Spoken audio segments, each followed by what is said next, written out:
da minha carreira. Opa, tá.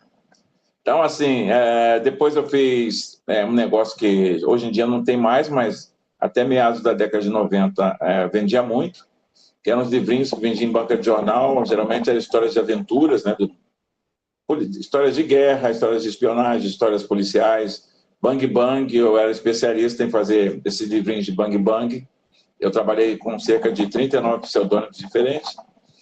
Depois eu fui parar na TV Globo fazendo esquete de humor para o programa Os Trapalhões, né?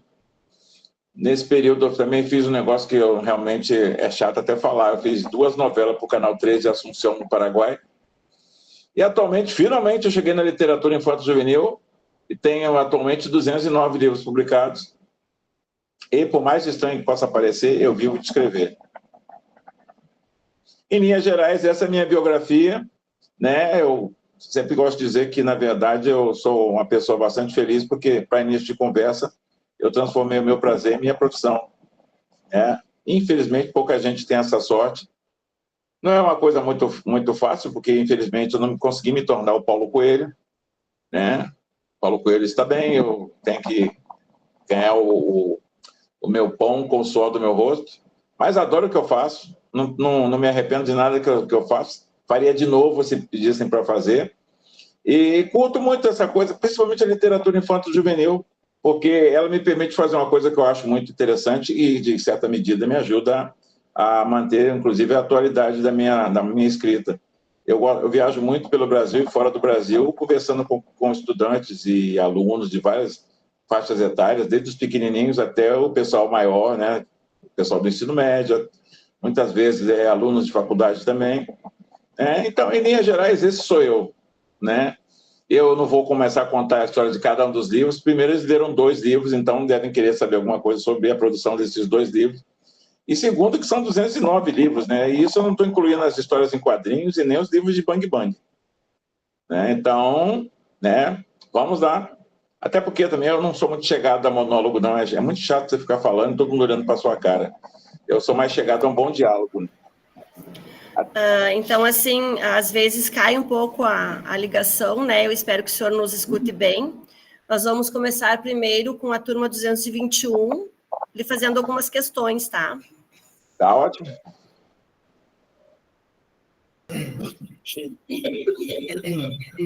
Boa noite. Boa noite.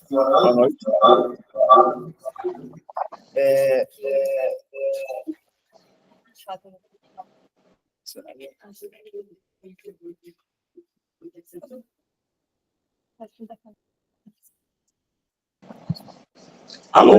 Quais as inspirações para a criação dos personagens de Felicidade Não Tem Cor?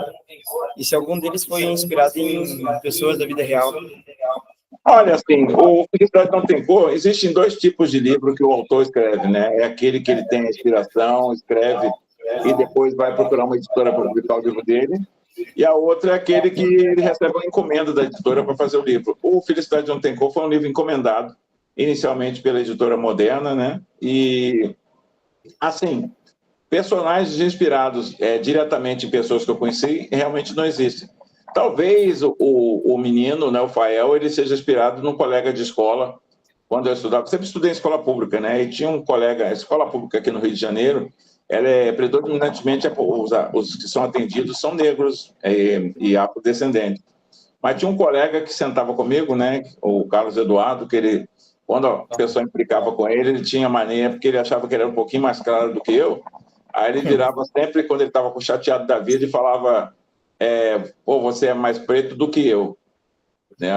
Ficava me perturbando o juízo com aquele negócio. E, assim, talvez a inspiração do Fael, que o Carlos Eduardo chegou ao extremo de querer ficar branco, porque, na verdade, a grande inspiração desse livro é o Michael Jackson, né? Porque na história da música pop do mundo, o único homem que eu sei que efetivamente ficou branco foi o Michael Jackson.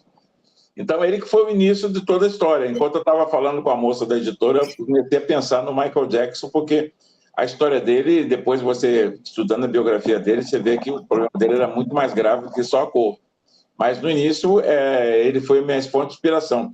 Claro que tem, assim, por que o pai do Fael chama Zé da Banana? Porque eu morava numa rua onde, segunda-feira, tinha uma feira, e na porta da minha, bem na porta da minha, bem na porta da minha casa, da vila onde eu morava, tinha um cara que vendia frutas, e o nome dele era Zé da Banana, né? O Zé da Banana não me incomodou, o que me incomodava é que eu ficava pensando assim, deve ser muito chato ser filho do Zé da Banana, que você inevitavelmente vai ser chamado o tempo todo de Bananinha. Né? Então, assim, algumas coisas são citações, porque, na verdade, aquela coisa que a gente vê em filme americano, assim, baseado em fatos reais, qualquer coisa, em termos de arte, ela é baseada em alguma coisa que o autor ou conheceu, ou ouviu, né? Então, assim, claro, tem alguns personagens que são inspirados mais do que outros.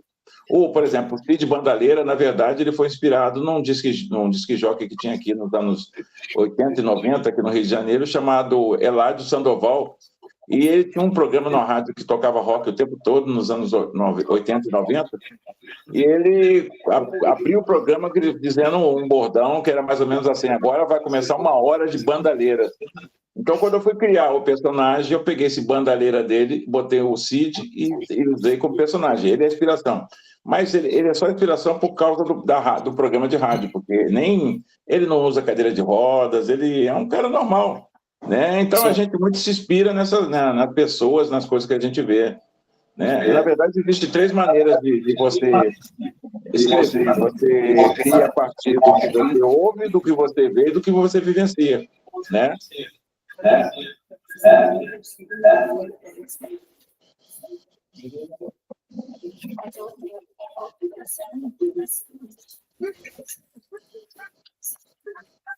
Boa noite. Boa noite. Boa noite. Como que foi a sua jornada até se tornar escritor? E quais foram os maiores desafios e momentos marcantes ao longo do seu caminho?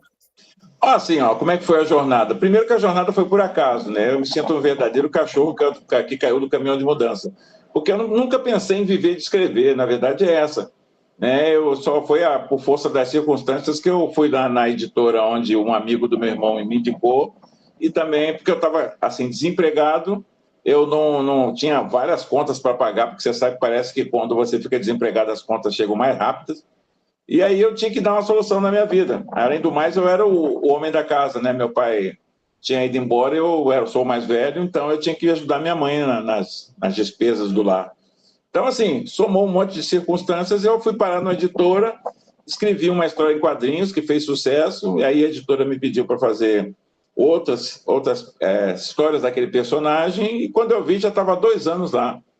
E, na verdade, eu sempre gostei de escrever, então eu fingi com a minha mãe que estava procurando emprego para continuar sendo escritor. Foi uma coisa meio temerária, mas eu tinha só 21 anos, então juízo não fazia parte do pacote. Né? Então, assim, depois eu fui ficando, e aquele negócio, você vai fazendo contatos com outras pessoas em outras áreas envolvendo escrita, e aí eu fui parar em vários lugares. O único lugar que eu não tinha contato nenhum foi na TV Globo. Na verdade, eu fui parar lá porque alguém me viu num programa de televisão aqui, na TV Educativa, que hoje é TV Brasil, achou que eu era muito engraçado e aí me convidaram para fazer um teste lá na Globo. Eu fiz, passei e fiquei 1 ano e 1 mês na produção dos Trapalhões. Olha, no início, escritor, médico, engenheiro, motorista, o sofrimento é o mesmo. Você está começando, você é o calouro, o iniciante, que ninguém dá bola. Para você ter uma ideia, meu primeiro livro infanto-juvenil, que é onde, inclusive, que eu ganhei, com esse livro, eu ganhei o Prêmio Jabuti de Autor Revelação, só a 6ª editora topou publicar. Né? As 4 primeiras nem leram o livro, que eu fiz Como eu sou mineiro de nascimento, mineiro é um povo muito desconfiado, eu colava as folhas assim, bem de leve, do livro, quando mandei para as primeiras 4 editoras, e nas 4 primeiras vezes que eu mandei para a editora, as folhas voltaram coladas. Ou seja, eles não leram o livro. Mas veio uma carta muito bonitinha dizendo que o seu livro tem muitas condições, qualidade, mas infelizmente nós estamos com a produção preenchida, só volte a mandar em 2038, essas coisas, né? Então, assim, foi difícil. Mas, na vida, a única coisa que a gente tem na mão são os dedos, cara. Se você quer alguma coisa, você tem que conquistar. Como eu queria publicar meus livros, eu fiz o óbvio, né? Eu fui enchendo o saco de meio mundo. Né? Na primeira editora, só a 6ª publicou. Mas na 6ª foi interessante porque é o seguinte, no primeiro livro eu ganhei um prêmio. E no Brasil, os prêmios geralmente não tem nenhum valor envolvido, dinheiro, mas eles te dão assim, você vira o seu ISO 9000. Quando você manda um livro para a editora e você nunca publicou nada, não ganhou prêmio nenhum, fica numa pilha imensa onde as pessoas irão ler um dia qualquer. Agora, quando você manda o livro e você foi o ganhador do Prêmio Jacuti de Autor-Revelação de 1989, a pilha é bem menor, viu? Aí isso ajudou, obviamente, né? Mas dificuldade sempre existe, né? Até porque tem umas dificuldades meio estranhas também, que não tem nada a ver com literatura. E depois, talvez, se alguém perguntar, eu vou desenvolver essas dificuldades, mas ela existe, viu? Quem é o próximo? Boa noite. Boa noite. Porque o senhor escolheu contar a história sob a perspectiva de uma boneca e não de um ser humano. Essa escolha teve algum significado especial?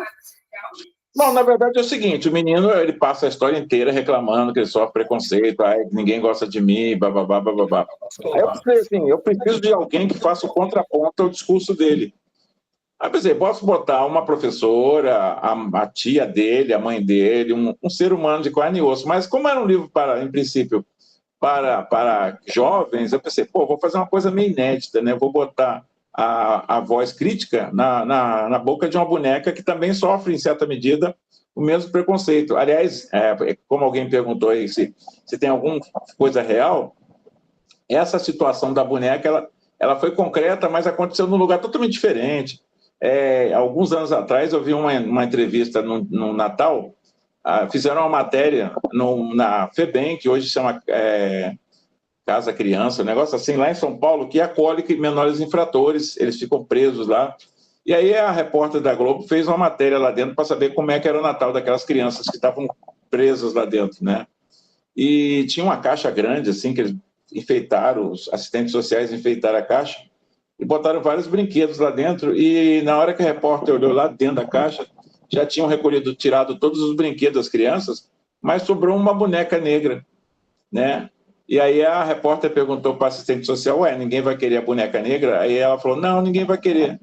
Aí a moça olhou em volta novamente e viu que tinha crianças negras, mas mesmo as crianças negras estavam com Barbies louras na mão. E aí ela insistiu, ninguém quis a boneca negra, e aí a assistente social ficou sem graça, né? Sabia o que a repórter estava se referindo, e não, ninguém quis. Aí eu peguei esse personagem, que de um fato real, e coloquei a boneca para fazer o contraponto. Ela faz a voz crítica do menino. Por que ser negro é bom? Por que ser negro é ruim? Por que ser branco é bom? Sabe? Eu quis usar a boneca. A outra razão da boneca foi óbvio, né? A gente sabe que entre os montes de preconceitos que tem por aí, eu lembrei de mim quando era criança, porque eu não brincava de boneca com a minha irmã.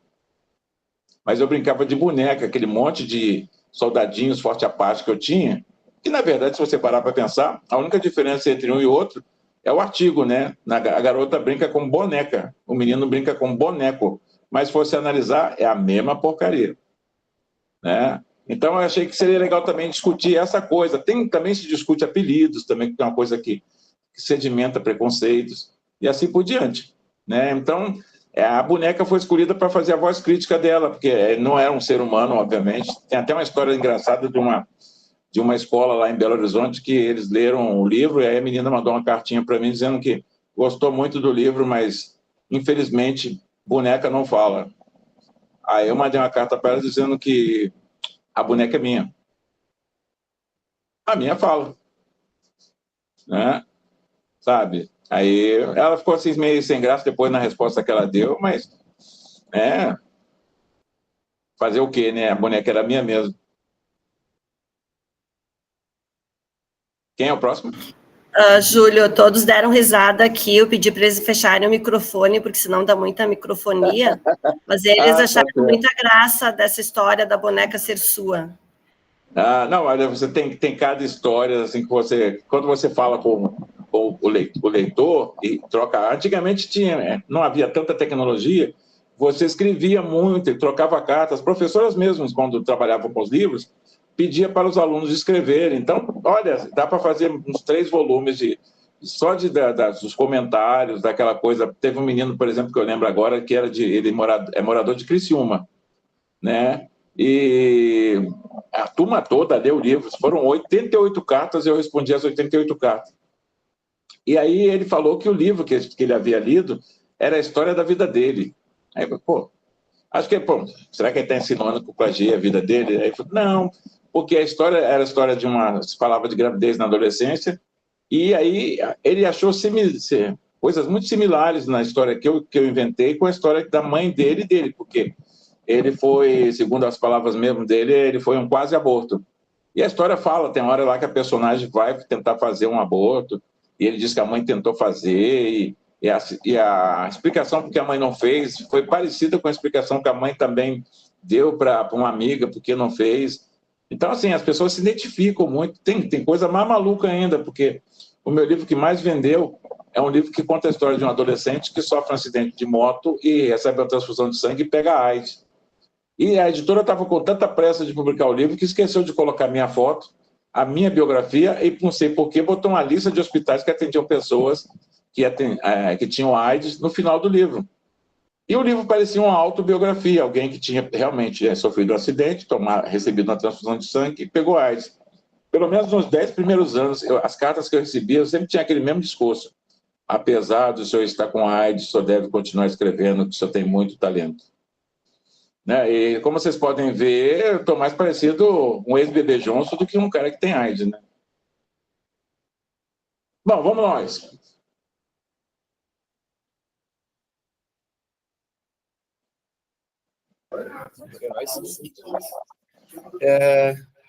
Como foi a repercussão após a publicação do livro? Houve algum feedback que surpreendeu e emocionou especialmente?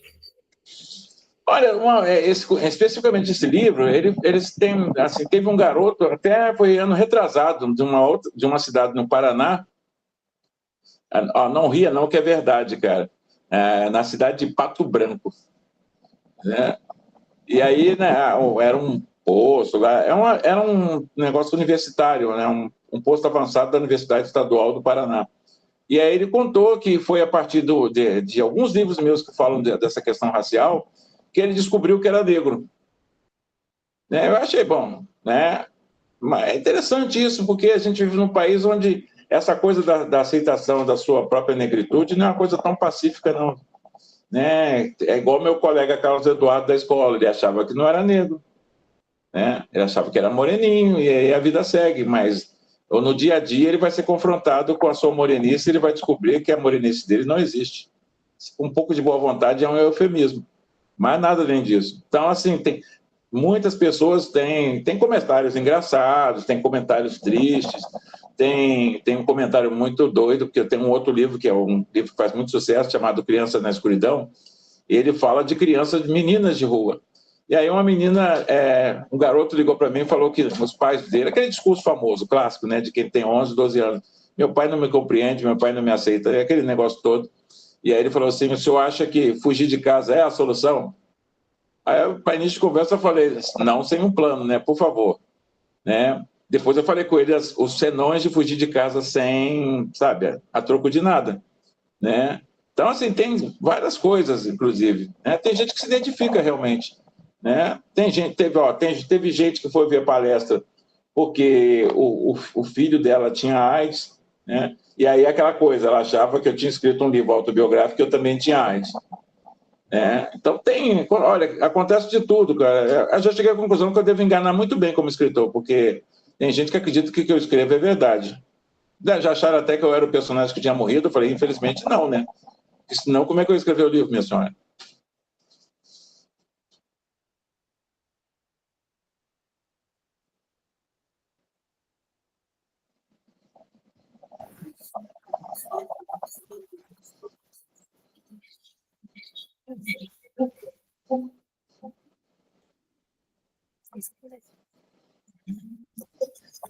O livro tem muitos apelidos criativos.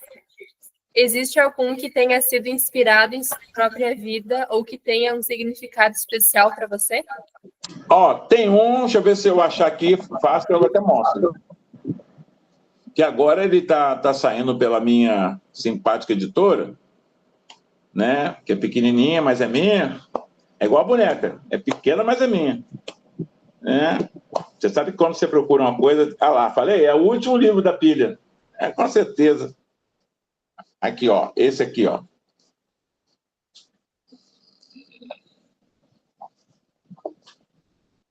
Esse aqui. Né? Ele também fala sobre... Na verdade, ele fala sobre preconceito racial, mas o tema básico dele é o colorismo. Ou seja, as pessoas que não se aceitam enquanto negro.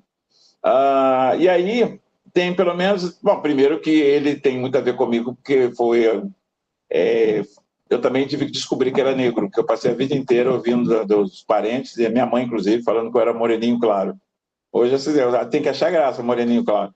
Né? E tem uma passagem que aconteceu comigo na escola, né? Que não tem nada a ver com cor, mas tem a ver com pobreza, né? Que a minha família, a gente não era, nós não éramos, definitivamente não éramos ricos. E aí, naquele tempo, o uniforme era era um tecido muito ruim, e eu sempre tinha um buraco debaixo do braço. Mas teve um ano que o azar fez hora extra na minha vida e o buraco virou uma cratera. Né? E eu tive uma infeliz ideia de ir vestido de casaco no Rio de Janeiro, em maio. Né? Então, essa parte que ficou, na época, foi chato pra caramba. Aí eu botei na história. É uma coisa que efetivamente aconteceu comigo. Né? Assim, acontece tanta coisa com a gente que algumas são inevitavelmente suscetíveis de aparecer na página de um livro seu. Né? Esse livro eu lembro bastante disso. Né? Mas a maioria não. A maioria, eu tenho uma maneira de criar histórias que o pessoal morre de rir. Que geralmente, quando eu faço palestras aqui no Rio, ou vem um carro me buscar, ou vem um carro da editora buscar. Mas quando me deixam ir sozinho, eu gosto de ir de transporte público. Ônibus, trem, barca, metrô. Porque eu vou fazendo uma coisa que é fantástico no meu processo criativo. Minha mãe não gostava muito, não. Né? Mas é fantástico. Tem tudo a ver com o meu processo criativo. Eu adoro ouvir a conversa dos outros. Né? Eu faço cara de homem inteligente, uso um óculos bonito, de lentes grossas. Ninguém vai acreditar que eu estou ouvindo a conversa do alheio. Na verdade, eu não preciso nem fazer força, porque o brasileiro, você sabe que não fala, discursa, né? Fala alto pra caramba. Aí eu fico ouvindo e muitas vezes o que eu ouço em torno de mim acaba indo para as páginas dos meus livros. Né? Quando a história inteira não vai.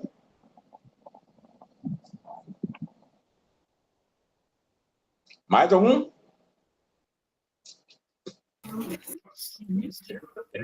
Durante sua vida escolar, você já sofreu bullying? Se sim, como lidou com isso? Você falava para alguém ou preferia guardar para si? Se você perguntar sobre a minha cor, não, porque as escolas no Rio de Janeiro, o que mais você encontra é aluno negro. Então, o cara tem que ser o Carlos Eduardo, tão bobo como o Carlos Eduardo, para acreditar que havia alguma diferença entre eu e ele. Mas, em compensação, eu era o rei da gordofobia na escola, sabe? Eu colecionava apelidos assim aos montes. Até o professor de educação física botou um apelido bacana em mim. Aí eu, como eu sou um cara bacana, eu achei que teria que igualar isso. Invoquei a terceira lei de Newton, né, que a cada ação corresponde a uma reação, e botei um apelido nele também. Ficou 0-0. Olha, na verdade, eu nunca me estressei muito, não. Claro, obviamente que eu não sou de aço. Tem algumas coisas que incomodam pra caramba. E naquela época, incomodava muito mais. Se mexer comigo por causa da minha gordurinha, era chato pra chuchu, viu? Era muito chato. Né? Que, inclusive, assim, eu era o último a ser... que fazia mal para minha autoestima era ser o último a ser escolhido na aula de educação física, por exemplo. E, inevitavelmente, eu ia pro gol, porque o gol era gol de futsal, era pequenininho ou era grandão, né? O que eu não defendia batia em mim, né? Então, até porque eu sempre usei óculos, eu tinha uma maior preocupação quando ficava no gol, que eu queria participar do jogo, mas não podia ter prejuízo, não, porque quando começava o ano letivo, meu pai falava assim, a camisa é pôr no todo, a calça é pôr no todo, a meia é pôr no todo, o sapato é pôr no todo, e o óculos é para muitos anos. Né? Então, não podia, mas eu queria participar, era criança. Né? Com a cor, não tive. A cor começou a aparecer, tem um escritor muito fantástico no Brasil, que eu descobri na maturidade, chamado Lima Barreto, que ele tem uma frase que explica muito bem. Negro no Brasil só incomoda quando sai do lugar dele. Então, enquanto eu estava no meu lugar, lá no subúrbio, morando na comunidade, indo para a escola do bairro, eu fazia parte da paisagem, então não incomodava. Aí, quando eu comecei a trabalhar, e fui trabalhar em Copacabana, que é lá na Zona Sul, a área chique da cidade, aí que eu comecei a perceber que eu era diferente, entre aspas, né? Até a primeira coisa que eu descobri que qualificou essa diferença foi o famoso elevador de serviço. Eu não sei se aí tem, mas aqui o elevador de serviço, o pessoal dizia que era para transportar geladeira, televisão, armário, cadeira, operário com uniforme sujo, mas na verdade era para carregar preferencialmente os pequenos trabalhadores, geralmente os negros. Agora acabou esse elevador aqui, está proibido. Mas durante muito tempo foi ali que eu comecei a perceber o preconceito, né? Me incomodava. É chato, porque você ficar sendo olhado, parece que você fica olhando todinho procurando se tem alguma coisa suja em você, é muito chato. No início eu levava na esportiva. A sorte é que eu tinha uma mãe excepcional, cara. Né? Minha mãe, ela desde pequeno, eu lembro que eu era pequenininho ainda, tinha acabado de entrar na escola pública, a minha mãe um dia, eu nem lembro por que ela falou isso, eu era muito pequeno, mas aquilo ficou gravado com palavras em fogo no meu cérebro, que ela falou assim: meu filho, se alguém não gostar da sua cor, eu vou dizer um negócio com toda sinceridade, o problema é dele, porque se ele não gostar de você porque é negro, você tem que dizer para ele que você tem uma péssima notícia para dar para ele, você vai continuar negro. Então, se ele não gostar de você, ele vai ter que se virar, porque você não vai mudar. Isso ficou realmente desde o princípio. Eu não vou dizer que uma outra vez eu briguei, porque também não sou Martin Luther King, viu? E nem sou candidato a Jesus. Meu nome é Júlio, não é Jesus. Teve vezes que a gente deu uns sopapinhos e, obviamente, ganhou uns sopapinhos de volta. Num deles, quebraram meu óculos e eu fiquei um ano inteiro sem o óculos e ganhei mais um apelido daquela coleção imensa que eu tinha, que foi morcego, porque eu tropeçava em tudo que era cadeira, coluna, era uma festa, viu? O pessoal ficava esperando em que eu ia tropeçar, né? Então, assim, mas a gente supera, sabe? Quando o Nietzsche dizia que o que não nos mata nos fortalece. Como não me matou, fortaleceu pra caramba, né? E não necessariamente precisa usar a força física, sabe? Até porque a força física tem uma falha estrutural terrível. Tem sempre alguém mais forte que a gente, né? E quando não é mais forte que a gente, vem em bando, que também não ajuda muito, né? Geralmente valentes, vem com mais de um, para ficar bem valente mesmo. Júlio, agora o pessoal do 9º ano vai lhe fazer algumas perguntas também, tá? Tá bom, mande aí.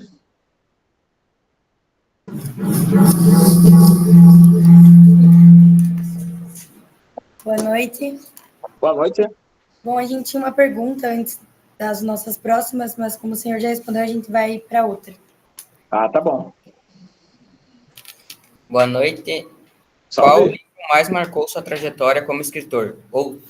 Ou seja, pela sua importância pessoal ou pela emoção que provocou? E qual obra teve a maior repercussão com o público? O que mais marcou, vamos ver se eu acho aqui fácil. Agora achei. Foi esse aqui, ó. Essa aqui é uma das várias capas que ele teve, que ele é de 1991, essa capa mais recente em português.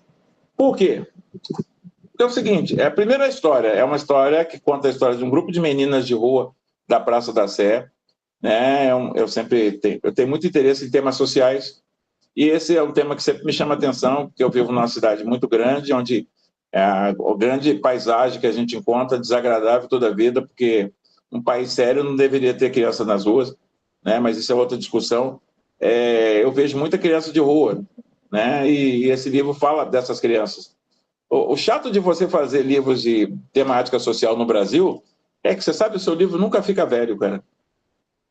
Né? Esse livro eu escrevi, foi publicado em 1991, vende até hoje, né? E hoje a única mudança mais significativa é que quando eu escrevi esse livro, algumas crianças de rua, ainda no final da noite ou da tarde, ia para casa, porque eles tinham uma casa. Agora, a grande novidade é que a maioria está nascendo nas ruas mesmo. Então, se você der um papelzinho para uma dessas crianças muito pequenas e pedir para ela desenhar uma casa, ela simplesmente não sabe como é uma casa, porque ela já nasceu na rua. Mas o que marca muito esse livro, que eu acho interessante, eu tenho um apelido para esse livro, que é Livro Agência de Viagens. Por quê? Porque, além de sair na nossa língua, em português, ele saiu em várias línguas, por exemplo, italiano, francês, em espanhol, inglês e principalmente em alemão. Em alemão ele faz muito sucesso desde 96, né? Agora mesmo eu voltei lá da Alemanha, saiu a nova edição dele por outra editora, esse aqui, ó. Né? Ele saiu lá esse ano, a nova edição. E é legal, assim, além de ser um livro que ganhou prêmios, ele ganhou um prêmio na Áustria, na Suíça, na Alemanha, e periodicamente, assim, né, todo mês, porque a Alemanha é longe pra caramba e o custo é alto para as editoras. Mas de tempos em tempos, pelo menos uma vez por ano, eu vou lá. E aí o interessante é falar com os alunos. Obviamente, eu não falo alemão, então tem um intermediário, que é a minha tradutora, a moça que traduziu o livro. Ela faz a ponte entre eu e as crianças, e você ter acesso à realidade deles na conversa e perceber o quão distante a gente está da igualdade social, viu?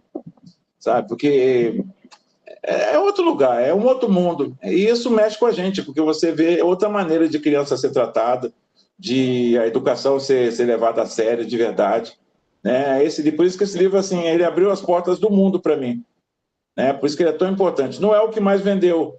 O que mais vendeu é o livro Enquanto Houver Vida, Viverei, que foi publicado em 92 e vendeu até hoje 1,5 milhão de cópias. Né? Mas é um livro que tem muita importância para mim. Tá? Por isso que eu falo que esse mudou. Eu deixei de ser um escritor nacional para ser um escritor internacional. Né?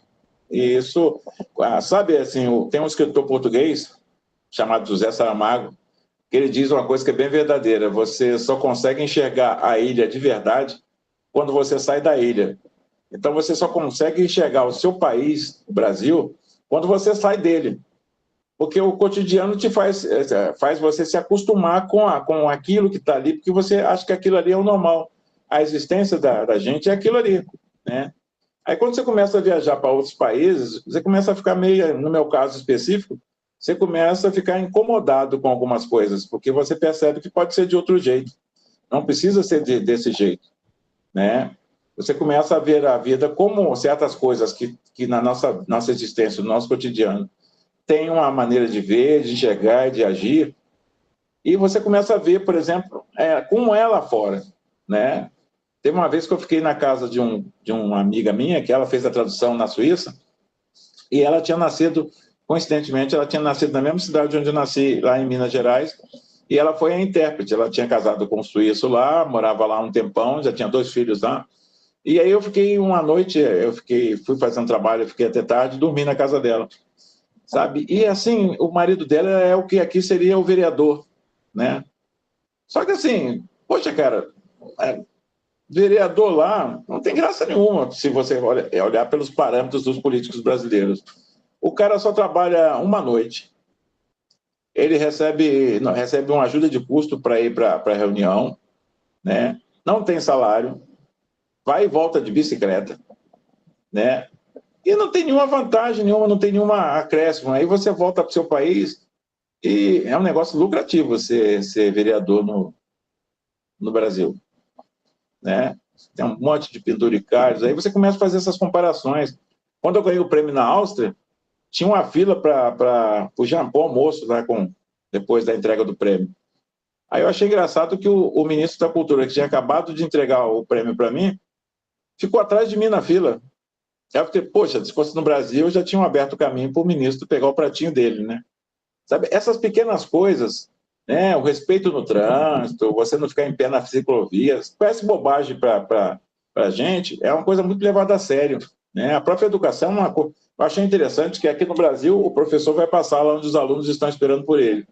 Na Alemanha, você vai para a sala onde o professor está te esperando, porque a sala é só um ambiente, né? Sabe? E eu tenho um monte de coisa a ficar aqui, só de falar nessas viagens para a Alemanha, eu vou gastar essas 2 horas, mole e mole. Porque são diferenças. Aí quando você vê como as coisas podem ser diferentes, a sua realidade pode ser distinta, mais justa, mais honesta, mais decente, aí você começa a ficar meio incomodado, viu? Confesso a você que eu fico meio incomodado. Agora, no entanto, né, porque eu já me acostumei com lá também, mas no início era meio complicado, né?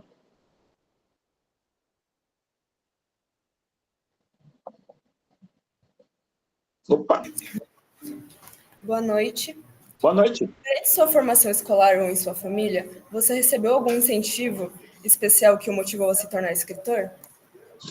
Menina, eu sempre brinco e digo que o maior incentivo que eu tive para me tornar escritor começou quando eu era criança, porque eu tinha duas mulheres, eu sou fruto de duas mulheres. O escritor Júlio Emílio Braz é fruto de duas mulheres que investiram em mim e na minha irmã, dando livros para a gente quando a gente nem sabia ler, né?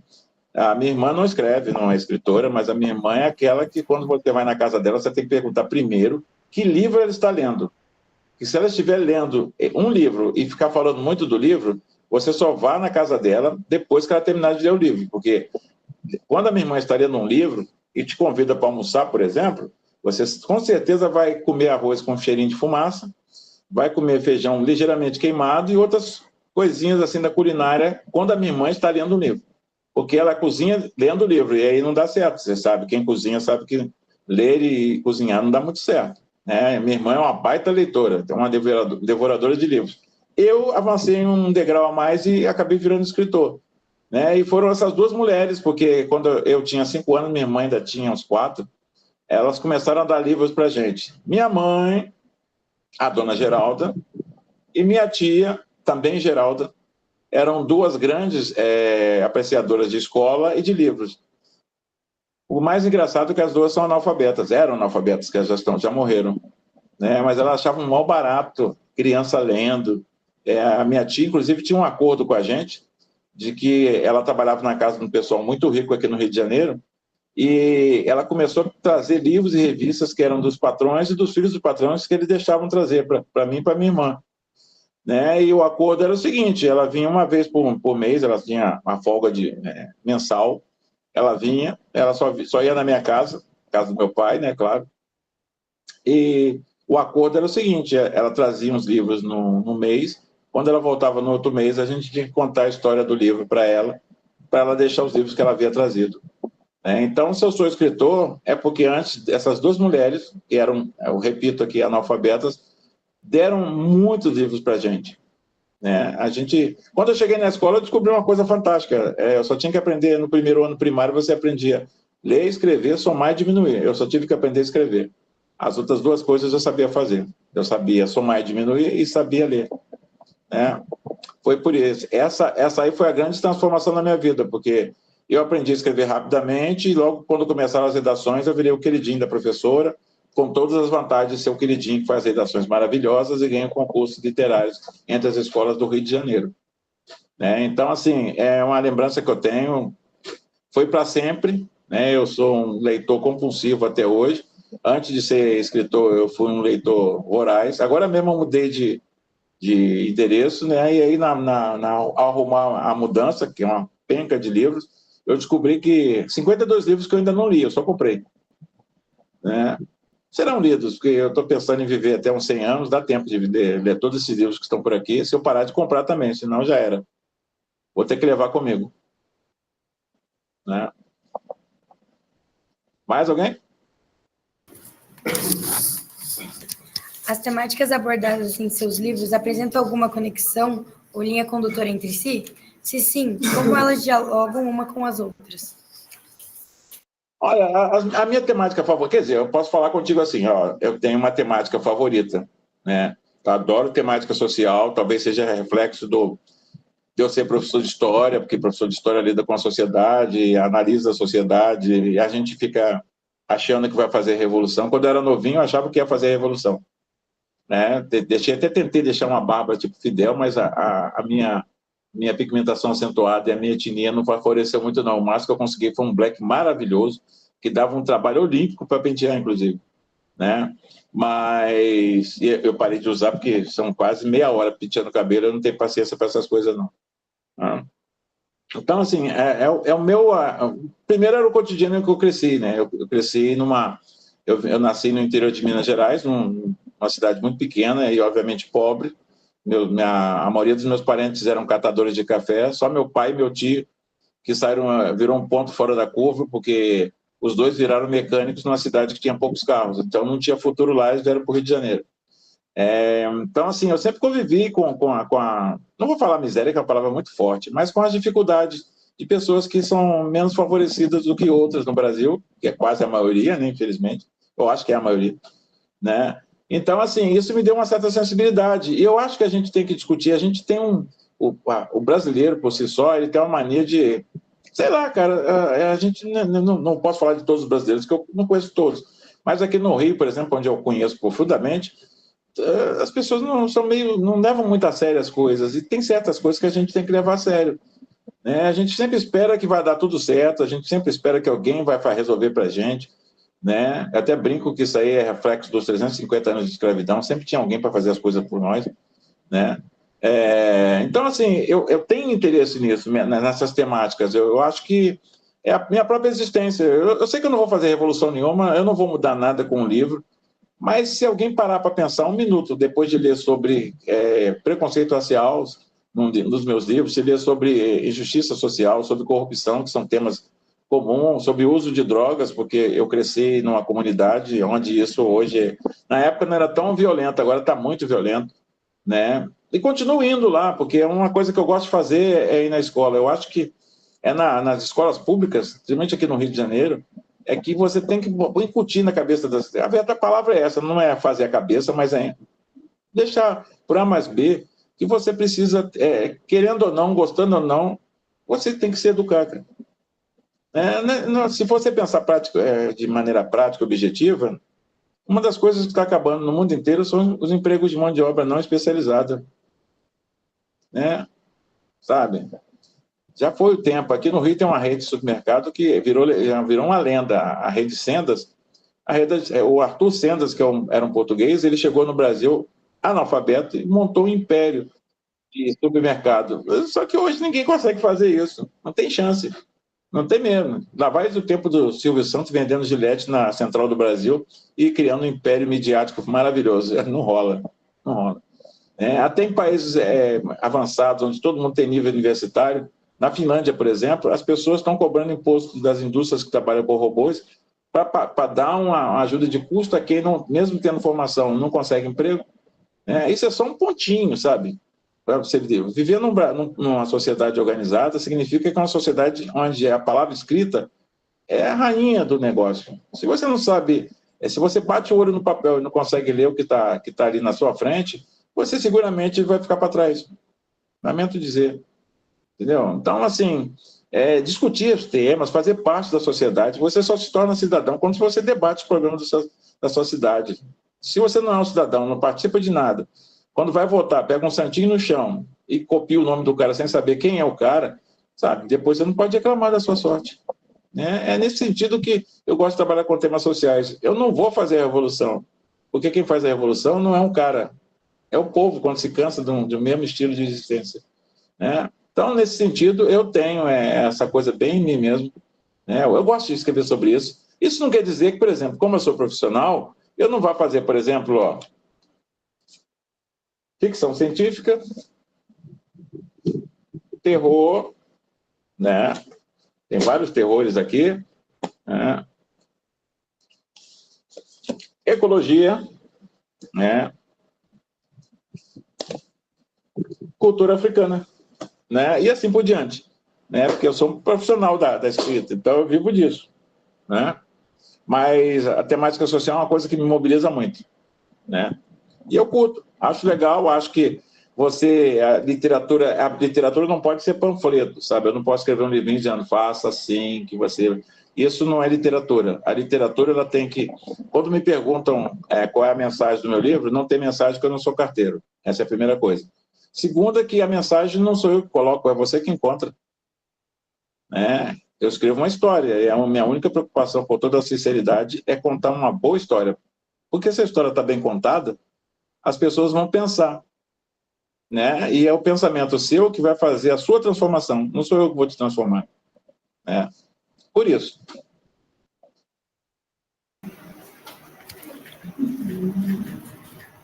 Júlio, quando a gente leu A Bem da Verdade, quando eu li o teu livro, eu fiquei bem emocionada, sabe? Porque ele trata, assim, de vários tipos de discriminação, porque a gente faz a parada em novembro de consciência negra, mas a gente tem que trabalhar durante o ano inteiro. E ele fala de outros preconceitos também, né? Tipo, ali quando você relatou que brigou com um colega, ali eu até lembrei do Leitinho, né? Que que tinha lá no livro do Fael. Sim. E Crianças na Escuridão, nós temos na Árvore de Livros.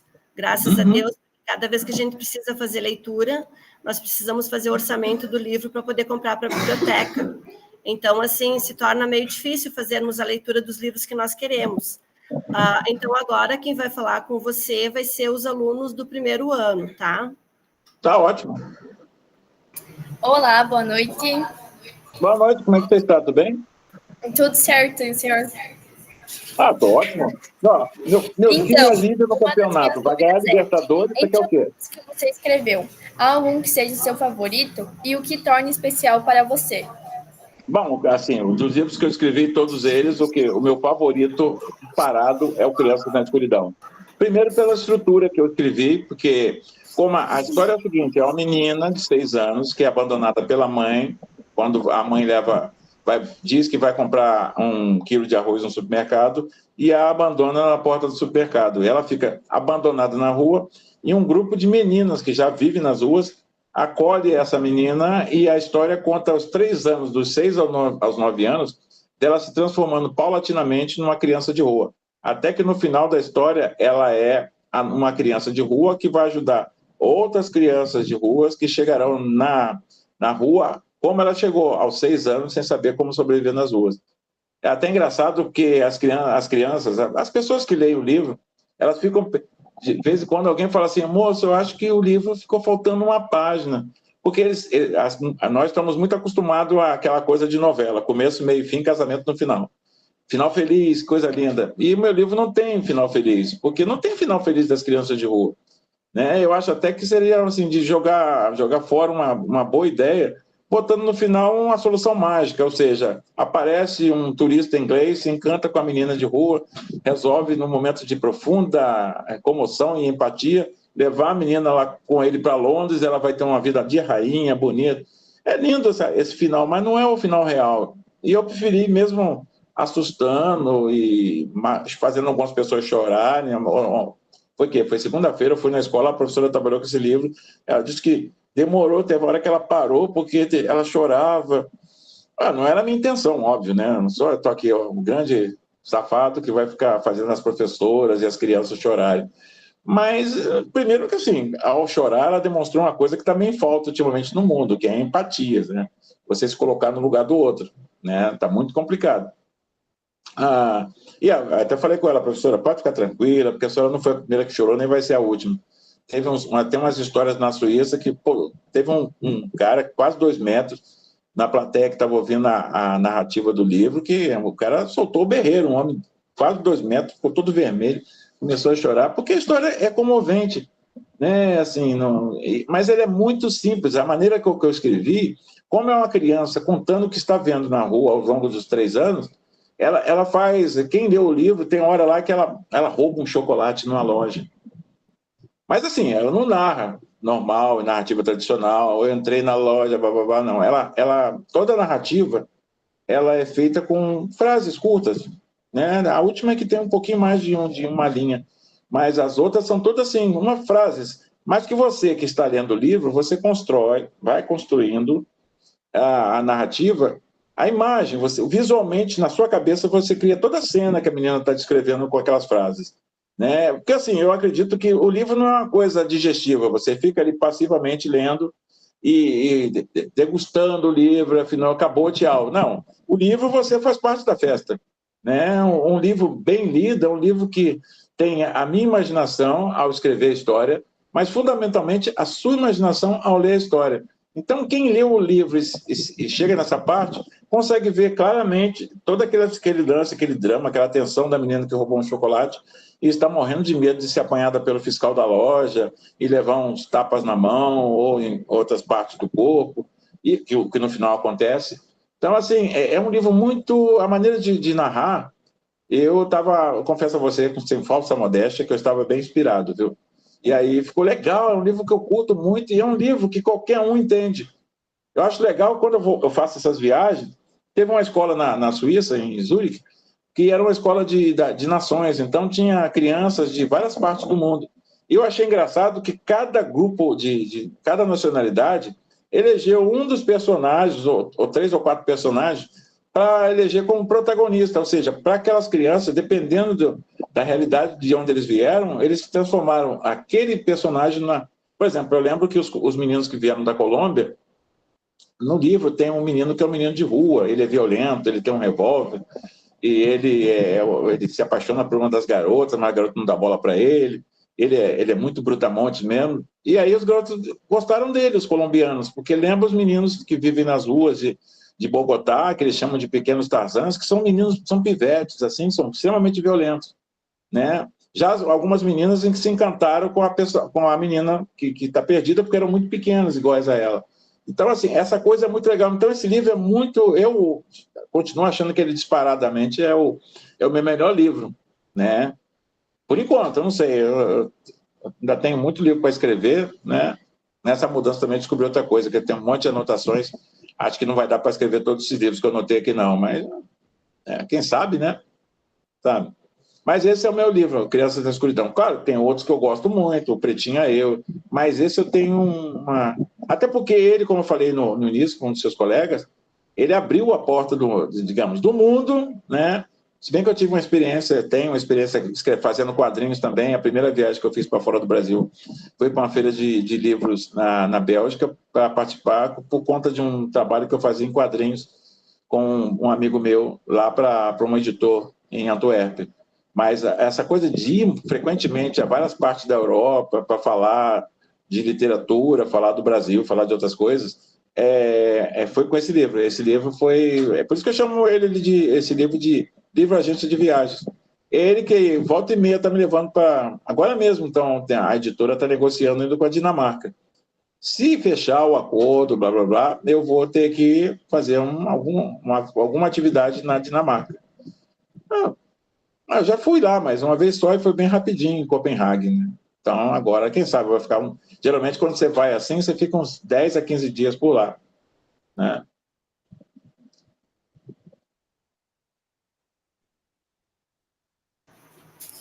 Então, a minha outra dúvida é: qual é o processo que você segue para escolher os temas das suas obras? Há alguma inspiração específica ou preferência? Olha, assim, não tem preferência, né? É muito do que... É igual pescador, é o que cai na rede. Mas, assim, claro, eu leio muitas revistas, muitos livros. Teve uma vez até que o porteiro do prédio onde eu morava ficou tão incomodado com aquela quantidade de livros, revistas, jornais que chegava, que ele foi lá, chamou a minha mulher no canto e foi perguntar se eu lia aquilo tudo que eu comprava. Claro que eu leio, né?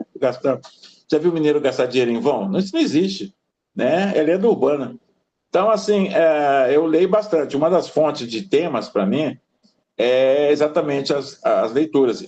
Especialmente no caso do jornal, eu gosto muito daquelas notícias pequenininhas que muita gente não lê aquelas notícias, que ali muitas vezes é que tem ideias interessantíssimas para livro, e aí a ideia é que vai dizer o que eu vou fazer, né? Por exemplo, abri o jornal, abri a notícia sobre um fato interessante na faixa de Gaza.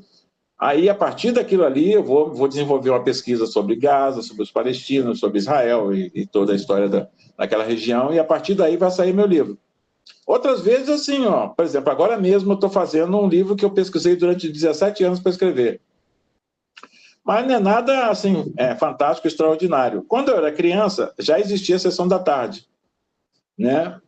Era em preto e branco, mas era a sessão da tarde já. E naquela sessão da tarde, o que mais eu via na sessão da tarde eram filmes de piratas. Então eu fiquei desde criança eu sou apaixonado. Um dos primeiros livros que eu li também era um livro de piratas, A Ilha do Tesouro. Então, assim, eu sempre quis escrever uma história de piratas. Então passei 17 anos pacientemente lendo tudo que já foi escrito sobre piratas, né, em português e em espanhol. E agora, finalmente, no início desse ano, eu comecei a escrever um livro chamado Abrolhos Pitt, que é a história de um menino que acaba acidentalmente dentro de um navio pirata, quando o navio aporta numa cidade lá na Bahia do século XVII, século XVII, e ele vai viver um monte de aventuras, e nessa história eu vou misturar personagens reais, piratas que realmente existiram, fatos que realmente existiram, como o tsunami de Port Royal, e aí estou escrevendo esse livro devagarzinho, né? Também depois desse tem um outro, que é sobre os fenícios, que surgiu a partir de uma coisa de infância também, que quando eu era criança, que tinha um seriado que passava na televisão, e aquele seriado me deixava muito bolado. Eu não entendia como é que 2 cientistas americanos dentro de um túnel do tempo, ia para lá e para cá, encontrava Ulisses, encontrava o Rei Arthur, encontrava Rudyard Kipling, encontrava Gengis Khan e Diaba 4, e ele só falando inglês conseguia se comunicar com aquela galera toda. Eu achava aquele negócio muito furado. E aí eu criei uma história sobre fenícios, eu fiz uma pesquisa também grande, né? Sabe? Acho que é influência do professor de história, porque eu gosto de pesquisa. Né? São os 2 livros que eu estou fazendo concomitante, porque também tem essa coisa, sabe? Aqui em cima da minha mesa tem o cantinho esquerdo, que eu sou canhoto, que são aqueles projetos inacabados. Aquele livro que você começa e dá uma paradinha por alguma razão, ou para pegar uma encomenda, e tem uma pilha bacana aqui, né? Que eu vou terminar, sei lá quando, mas eu vou terminar. Né? Esse ano eu vou terminar uma história de Natal que eu escrevi, em 2015 ou 2014, e até hoje não terminei, mas agora eu vou terminar. Então, basicamente, é isso, né? Não tem assim, eu tenho a fixturação por algum tema, por exemplo, nem sobre questões raciais, é uma coisa assim que eu gosto de trabalhar. Escrevo também para didático de história, já que sou professor de história também, mas não é só o tema que eu uso, né? Acho que, assim, modestamente, eu acho que para ser um escritor que só trabalha só com um tema, você tem que ser muito bom, tem que ser um Stephen King da vida, que praticamente só escreveu terror, tem que ser o Jorge Amado, que todos os seus livros, basicamente todos os seus livros se passam no mesmo espaço geográfico que é a Bahia, né? Sem se repetir, inclusive, cada livro é um universo diferente. Ou o Faulkner, que só escreveu praticamente só escreveu sobre uma cidadezinha fictícia no sul dos Estados Unidos.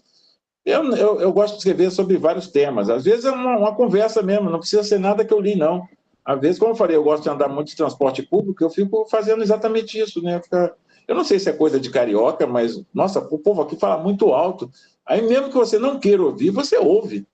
E, às vezes, ontem mesmo eu estava indo para a casa de uma amiga, dentro de um ônibus, a mulher estava falando que ia buscar o filho na escola, porque ele aprontou novamente. Aí começou a falar de cada membro da família dela. A mãe, que passava a mão na cabeça do moleque. O marido, que não brigava com o garoto, que não tinha que brigar. A vizinha, que não sei o quê. E eu estou ali parado, ali, me esforçando para não ouvir, mas acabei ouvindo toda a história da vida da mulher. Que a viagem foi longa. Né? E é claro que uma daquelas histórias vai ficar zanzando na minha cabeça até que se transformar numa história. Né? Esse é mais ou menos o meu processo criativo. Eu gosto muito digamos assim, é um processo peripatético. Eu aprendo e conto minhas histórias andando por aí, né? Sabe? Funciona assim. Eu acho legal, sabe? Nada contra a minha editora. Chama-se Edições do Ogro. Aí muita gente pensou, porque o colega que eu pedi para ele fazer o logo da editora, ele fez uma carinha verde, aí pensaram que eu estava me inspirando no Shrek, né? Mas não era o Shrek, né? É porque eu fiz história, o meu autor favorito de história é um francês chamado, ele já morreu durante a Segunda Guerra Mundial, né, na mão dos nazistas, em 1944, e ele tinha um livro que falava sobre, eu li na faculdade, né, falava sobre o ofício de historiador, e lá pelas tantas ele diz assim, que o historiador é igual um ogro, vive de carne humana. Aí eu pensei, bom, artista também, a gente produz para o humano, nós somos ogros também. Aí eu botei o nome da minha editora, Ogro, por causa disso, né? Então, assim, tudo que cai na rede, para mim, é peixe. Uma conversa distraída, 2 rodoviários que passavam atrás de mim e um deles falou para o outro, hoje eu estou mais vazio que pastel de rodoviária. Eu achei aquela frase tão interessante que eu anotei num bloquinho que eu carrego nas minhas mochilas, né? A frase, hoje eu estou mais vazio que pastel de rodoviária, e você pode encontrar essa frase na boca do protagonista de um livro chamado Um Garoto Consumista na Roça, porque eu gostei tanto daquela frase que eu fui construindo a história em torno daquela frase, né? Segundo a minha segunda esposa, que era psicóloga, eu não bato muito bem da bola, não, né? Sabe, eu sou meio fora da casinha. Eu não sei se é isso, não, eu só tenho muito excesso de imaginação. Eu prefiro acreditar que eu tenho excesso de imaginação. E a minha mãe sempre falava também que é melhor a gente pecar pelo excesso que pela falta. Viu? Então, excesso de imaginação é melhor que falta de imaginação, com certeza, né? Sabe, até porque meu ofício é contar história. Se eu perder, se eu de repente tiver um branco monumental e não conseguir pensar em mais nada, eu estou frito. Né? Aliás, eu nunca tive um branco. Volta e meia as crianças perguntam, o senhor já teve branco? Eu falei, infelizmente eu tenho só colorido. Né? Toda hora tem uma ideia na cabeça. Quando eu tenho insônia, com certeza eu vou escrever um livro. ou pelo menos começar um. Né? Mais algum? Boa noite. Boa noite, senhor. Então, na sua visão, de que forma a literatura contribui para a formação de valores e para o exercício da cidadania entre os jovens? Olha, a primeira coisa que a cidadania, a literatura contribui, eu vou até contar uma historinha, adoro contar história, porque você sabe que eu sou mineiro, mineiro não fica sem contar uma historinha. Quando eu estava na escola ainda, tinha um professor que era o meu professor favorito na escola, que era no fundamental. Eu era, sem dar nenhuma segunda intenção à afirmação, eu era apaixonado pelo cara, porque, olha, você pode ter desodorante vencido, mau hálito, chulé, não me incomoda, mas burrice é dose. Eu não consigo ficar perto assim muito tempo com alguém que não tem muito a contribuir assim, para a melhoria dos meus neurônios, né? Então, esse professor era o professor que está até em extinção, que eu chamava de professor enciclopédico. Pô, a gente tirava dúvidas de outras matérias com ele, que era o professor de matemática. Aí, uma vez, ele fez uma prova cavernosa para a gente lá, e eu fui a melhor nota, 3, cara, tirei 3, melhor nota da sala. Né? O que tinha de 0 e tinha de 2 foi uma festa. Aí tinha um colega meu que tirou 1 ou 2, sei lá. E ele foi lá questionar o professor, né? Falou, professor, por que eu tirei isso, essa nota tão pequena? Aí ele virou para o garoto e falou assim, meu filho, você tem que falar com o professor Eduardo. Aí o garoto não entendeu nada, que o professor Eduardo era o professor de português. Aí, como ele ficou com aquela cara de pastel lá olhando para o professor sem entender o que o professor tinha dito, ele falou assim, meu filho, se você lê e não consegue entender o que está lendo, você não faz nenhuma prova, não é de matemática só não, você faz qualquer prova, geografia, ciência. Primeira coisa que a leitura faz, né, não é uma cartilha, leitura não é cartilha. Mas quando você lê um texto, não falo nem livro só, um jornal, uma matéria de jornal interessante, ou uma bula de remédio, no caso mais extremo, já que você não lê mais nada, a bula de remédio, você começa a adquirir uma coisa que vai ser fundamental para a sua existência e para a sua humanidade. Primeiro, a sua singularidade. Você não vai ser igual ao seu colega do lado, você vai ser o fulano, o Eduardo, o Miguel, a Ana, a Giovana, você vai criar a personalidade, que a personalidade se cria como a gente faz uma planta nascer, a gente tem que adubar a personalidade. Porque se você aduba, você lê, você aduba o seu cérebro. Esse monte de neurônios que você tem dentro da cabeça começa a fazer sinapses olímpicas. Né? Você vai ser um ser pensante. É nesse momento, nesse espaço que a literatura atua. Ela não vai te fazer um cara rico, não vai fazer você ser um Einstein ou qualquer gênio de plantão, você não vai pintar como Leonardo da Vinci, mas a leitura te singulariza o homem, faz com que você comece a olhar em volta, porque, na verdade, tudo foi criado, a palavra escrita foi criada para o homem estender o seu raciocínio ao outro e compreender o outro. Né? Então, é na compreensão do outro, que você não está só no mundo, que você não vive só para si mesmo, é que a literatura atua. Né? Quanto mais você lê, mais você... Não é uma coisa boa, não, sabe? Porque Norberto Bobbio, que é um grande pensador italiano, ele diz que a coisa mais maravilhosa do mundo é ser ignorante. O ignorante tem limites estreitos. Né? A maioria dos ignorantes ri o tempo todo. Porque a vida não incomoda o ignorante. Porque ele não enxerga muito além do que está em torno dele. A consciência é uma praga, porque a consciência faz você pensar antes de agir, na maioria das vezes. Né? A consciência é fundamental para a gente ser mais do que simplesmente um ser que acorda, come, trabalha, come, dorme, acorda, trabalha. Você é mais do que isso. Né? Ou deveria ser mais do que isso. É a palavra que potencializa essa humanidade. Né? Não tem outro jeito, sabe? Ninguém nasce pronto, sabe? A gente nasce pelado com cara de joelho.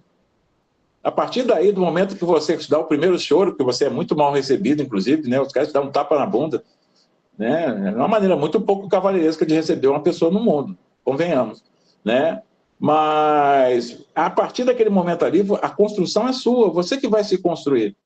E, nesse aspecto, a humanidade vai chegar a você a partir da palavra escrita, a palavra oralizada. Primeiro oralizada, óbvio, mas depois ela vai chegar com escrita. E quanto mais você interagir, fazer dessa palavra escrita parte de si, melhor você vai ser para si mesmo. Inclusive, você vai descobrir o que é ser o Eduardo a partir da sua construção desse Eduardo.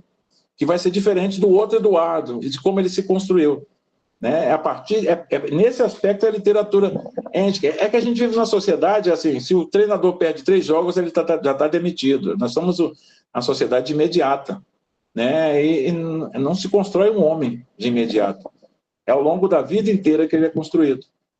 E, querendo ou não, não é o livro didático que vai te construir. O que vai te construir é a sutileza de você, do que você é, da sua relação, a maneira como você ama, você odeia, você questiona, principalmente, é o que vai chegar a você escrito.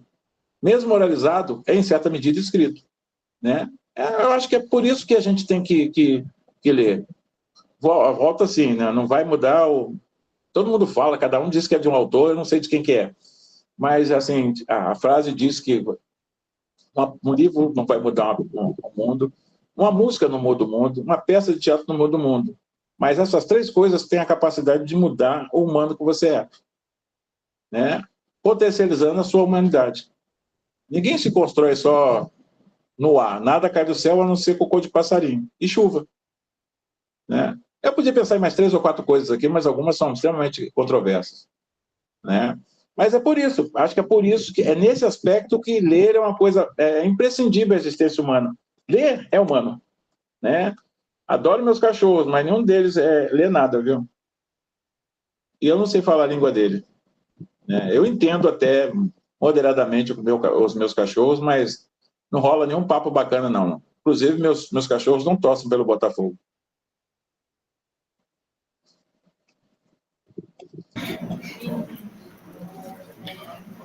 Júlio, eu quero agradecer a tua disponibilidade em conversar conosco. Eu até comentei com a turma que era para nós termos essa conversa lá em junho ou julho, mas que o senhor estava viajando. E aí, como a professora Maristela sempre nos diz que as coisas, elas são de acordo com a vontade de Deus, né? Então, de repente, era para ter sido agora em novembro, não era para ter acontecido naquele tempo. E assim, apesar das meninas não terem acessado ao Meet, porque devem ter algum problema com a internet, eu quero deixar o meu agradecimento mais do que especial para a Liliane, que ela foi a primeira fonte que me apresentou a Marli, e que a Marli fez o elo entre nós dois, né? E acho que é muito importante a gente poder conversar com o escritor do livro, entender um pouco do que ele quis passar, porque assim como eu me apaixonei pelo livro, eu soube de pessoas que também se apaixonaram do livro, que estão nessa sala, que contaram em casa, que despertaram o amor pelo livro. Eu acho que, assim, a leitura ela é uma coisa, assim, uma sementinha que a gente vai colocando aos poucos, ela não é uma coisa que acontece em, uau, estamos lendo 300 livros, né? Até nós temos na Árvore também aquele livro, A Quase Grande Guerra do Pudim, né? Que também é de autoria, e que é o máximo, também gostei muito da leitura. E esse que o senhor falou do Pretinha Eu, a Marli também me indicou, então quero ver se a gente compra para a escola, porque nós não temos nenhum deles. Mas eu quero agradecer em nome da turma, em nome da escola, em nome da nossa CRE, a sua disponibilidade em estar conversando conosco, tá? Não, é sempre um prazer, professora. Assim, sabe, a gente vem para cá na vida para tentar ser útil a algumas pessoas, né?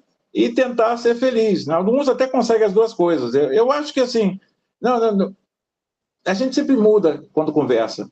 Eu acho que não é só comigo, não. Quando 2 seres humanos conversam, eles começam a aprender as vantagens do diálogo, de que a argumentação é fundamental, porque hoje está difícil a gente argumentar. Eu até estou falando aqui no Rio de Janeiro que agora, se pisarem no meu pé, eu peço desculpa, viu? Porque as pessoas não têm paciência, não querem conversar, não querem saber, principalmente querem impor a sua opinião. Nenhum diálogo começa com o pressuposto que você tem razão. Então, acho que a leitura, ela oportuniza isso, faz com que as pessoas comecem a compreender que o outro também tem direito às suas opiniões, por mais que você não queira, concorde com ele, né? É que a sociedade como um todo, um país grande, ele se torna grande quando as pessoas interagem. Não adianta você achar que vai se fazer sozinho. Né? A literatura é fundamental. Eu acho, eu cresci acreditando nisso. Até posso falar aquela frase bem esquisita assim, mas de repente eu sou fruto de tudo que eu li até hoje, basicamente. Né? e recomendo esse remédio, é profilático. Outro dia eu vi nos Estados Unidos, tem uma professora em Berkeley que ela está para muitos tratamentos em hospital. Os hospitais americanos agora têm uma biblioteca. A primeira biblioteca é sempre infantil, porque as crianças ficam internadas e é muito complicado ficar internado sem nada para fazer, né? O Robert Louis Stevenson passou a infância dele todinha lendo. O que ele foi depois, o grande escritor que ele foi por conta da doença, deixou ele na cama, e a literatura tirou ele da cama depois de algum tempo. Né? Então, assim, eu acho que é um papo, né? Sabe, assim, é até legal, porque hoje em dia a gente fica nos computadores da vida, né? E muitas vezes até perde aquela coisa salutar, que o humano é a conversa, é o grupo, nós somos gregários. Né? Então, se a gente não se junta, ficar sozinho, fica igual aquele personagem, eu esqueci o nome do filme, que o autor era o Joaquim Fênix, que ele ganha uma daquelas máquinas que fala, ela tem um nome, né? Eu nunca decoro o nome do personagem. Ele acaba se apaixonando pela máquina. O filme é ele e a máquina só, não tem mais nada no filme durante quase 2 horas. Né? Isso é uma coisa muito preocupante. Eu acho que se a gente, o escritor, o professor, né? Essas pessoas que constroem gente, porque a gente muitas vezes nem nota na pressa que a vida do professor brasileiro não é a vida do professor alemão, a gente nem percebe, mas professores são construtores singulares, eles constroem gente. Né? E quando o pedreiro erra a construção do muro, ele tem uma solução muito simples, ele derruba o muro e faz de novo. Agora, quando um escritor, um professor, pessoas que lidam com a cabeça de outras pessoas, quando elas constroem uma coisa mal feita, não vai saber nunca, né? Sabe? Não vai saber nunca. Então, acho que o que pode fazer, faz. Né? O máximo que eu posso fazer é escrever os livros e esperar que eles ajudem de alguma maneira as pessoas, maneira que talvez, de repente, nem vai saber nunca, né? Sabe? Bom, é isso, gente. Ó, não tem discurso final, que eu não sou candidato a nada, vocês não votem em mim, por favor. Né? Você sabe que a coisa mais maléfica é que a palavra é a arma mais poderosa que existe, cara. Quando você fala assim com alguém, não faça isso, a tendência é que em 85% dos casos, uma pesquisa inglesa, a pessoa faz. Né? Exatamente o que você pediu para ele não fazer. É só você fazer um teste, ali fora da escola tem um não pise na grama. Fica lá sentadinho em frente àquele gramado lá e vê quantos vão pisar na grama. Né? Sabe? Então, assim, gente, ó, obrigado, espero não ter sido chato também, que é chato ser chato, né? Sabe? E qualquer coisa, estamos aqui, né? Se esse país um dia tiver algum jeito, virar um país bacanão, né? Vai ser pela sala de aula, como diz um amigo meu aqui, o chão da escola, né? Vai ser pelo chão da escola e por boa quantidade de livrinhos ao alcance das mãos das pessoas. Né? O resto é discurso vazio de política.